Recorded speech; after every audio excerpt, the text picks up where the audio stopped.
Hi friends, ಹೇಗಿದ್ದೀರಾ? Welcome back to the new vlog. ಇವತ್ತು ನಾನು ಹೊಸದಾದ ಒಂದು ಗಿಡದ ಪರಿಚಯವನ್ನು ಮಾಡಿಕೊಡೋಣ ಅಂತ ಇದ್ದೇನೆ. ನಮ್ಮ ಮನೆಯ ಹಂಚಿನಲ್ಲಿ, ಮನೆಯ ಒಳಗಡೆ ಎಲ್ಲೆಂದರಲ್ಲಿ ಕಂಬಳಿ ಹುಳದ ಸಮಸ್ಯೆಗಳು ಇದ್ದರೆ ನಾವು ಈ ಸಮಸ್ಯೆಯನ್ನು ಸುಲಭವಾಗಿ ದೂರ ಮಾಡ್ಬೋದು. ಇದು ಬಹಳ ಮುಖ್ಯವಾದ ಗಿಡ. ಈ ವಿಡಿಯೋನ ಸ್ಕಿಪ್ ಮಾಡದೆ ಪೂರ್ತಿಯಾಗಿ ನೋಡಿ ಫ್ರೆಂಡ್ಸ್, ಇಲ್ಲದಿದ್ದರೆ ನಿಮಗೇನು ಗೊತ್ತಾಗಲ್ಲ. ಸಿಂಪಲ್ ಆದ ವಿಡಿಯೋನ ಮಾಡಿದ್ದೇನೆ, ಪೂರ್ತಿಯಾಗಿ ನೋಡಿ. ಇದು ಮೂಡ್ಸೀಮೆ ಕಳ್ಳಿ ಅಂತ ಹೇಳ್ತಾರೆ ಅಥವಾ ಹಾಲು ಕಳ್ಳಿ ಅಂತ ಹೇಳ್ತಾರೆ. ಇದನ್ನು ನಮ್ಮ ಕೊಡಗಿನಲ್ಲಿ ಸಾಮಾನ್ಯವಾಗಿ ಬೇಲಿಯ ಬದಿಯಲ್ಲಿ ನಟ್ಟಿರ್ತಾರೆ.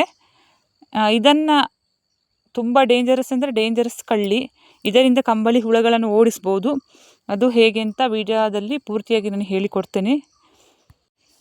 ನೋಡಿ ಫ್ರೆಂಡ್ಸ್, ಇದರ ಚಿಗುರನ್ನು ಕಟ್ ಮಾಡಿ ತಂದು, ಚಿಗುರು ಆಗುತ್ತೆ, ಈ ಗಿಡನ ಕಟ್ ಮಾಡಿ ತಂದು ಮನೆಯ ಹಂಚಿನ ಮೇಲ್ಗಡೆ ಅಥವಾ ಟೆರೇಸ್ನ ಮೇಲ್ಗಡೆ ಹಾಕಿದರೆ ಇದರ ಸ್ಮೆಲ್ಲಿಗೆ ಮತ್ತು ಅಲ್ಲಿ ಒಂಥರ ವೈಟ್ ಕಲರ್ ಹಾಲು ಥರ ನೀರು ಬರುತ್ತೆ. ಆ ನೀರಿಗೆ ಈ ಕಂಬಳಿ ಹುಳಗಳು ಎಲ್ಲೇ ಇದ್ದರೂ ಕೂಡ ಆ ಮನೆಯ ಮೇಲ್ಗಡೆ, ಮನೆಯ ಹಂಚಿನ ಒಳಗೆ ಎಲ್ಲ ಇರುತ್ತೆ. ಸೈಡಲ್ಲಿ ಮೂಲೆಯಲ್ಲಿ ಕಂಬಳಿ ಹುಳುಗಳು ಗೂಡು ಮಾಡಿಕೊಂಡಿರ್ತವೆ. ಅವೆಲ್ಲವೂ ಓಡಿ ಹೋಗ್ತದೆ. ಇದನ್ನು ಸ್ವಲ್ಪ ದೂರದಲ್ಲಿ, ಅಂದರೆ ಮನೆಯ ಬೇಲಿ ಆ ಸೈಡಲ್ಲಿ ಚಟ್ಟಿಯಲ್ಲಿ ಆ ಥರ ಎಲ್ಲ ನಟ್ಬೋದು. ಸಣ್ಣ ಮಕ್ಕಳಿಗೆ ಸಿಗುವ ರೀತಿಯಲ್ಲಿ ಇದನ್ನು ನಡಬಾರ್ದು. ಬಹಳ ಡೇಂಜರಸ್ ಕಳ್ಳಿ ಇದು.